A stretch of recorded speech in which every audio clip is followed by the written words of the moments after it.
This was a handprint of Gemma when she passed.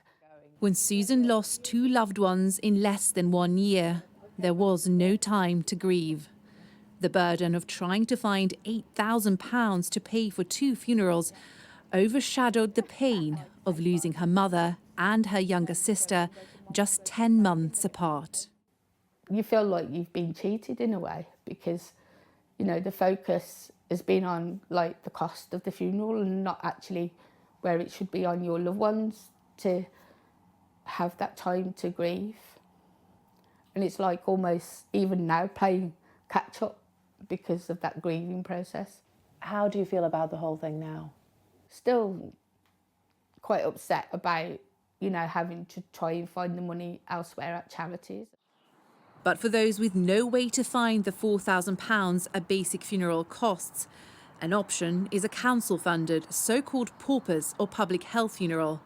Figures obtained by Sky News reveal a 23% increase in public health funerals over 5 years across nearly 2/3 of English councils, with a rise much steeper in some areas, like Bournemouth, Christchurch and Poole, where they were up by 387%, and the London Borough of Enfield, up by 250%. Public health funerals are basic. In some cases, family and friends aren't even allowed to attend. Now, most councils opt for a cremation, but if there is a burial, there is no headstone, no memorial. I just pray, Lord, you know, just that it all works out and take all that fear away and anxiety. In Burnley, one pastor is trying to help families avoid that fate by paying for as many funerals his charity can afford for the most needy in his community. There must be a 50-fold increase over the last 2 years for us of people coming that can't afford the funeral. And it's really, really sad. So you're seeing more and more what they call paupers funerals, but you don't get an adequate service, you don't get the music, you don't get... so you don't get a proper funeral, really.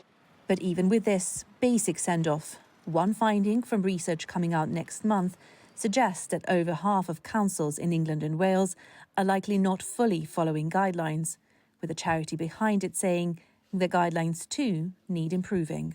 So we want to see minimum statutory standards for council funerals, public health funerals, and we want that to include a requirement to hold an attended funeral, because unfortunately the legislation doesn't require the funeral to be attended, but we believe family, friends, members of the community should be able to pay their respects if they wish.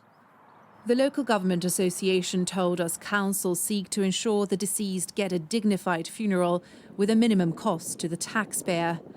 But for the poorest, grieving the loss of loved ones, the cost of living bites, even in death. Milena Veselinovic, Sky News.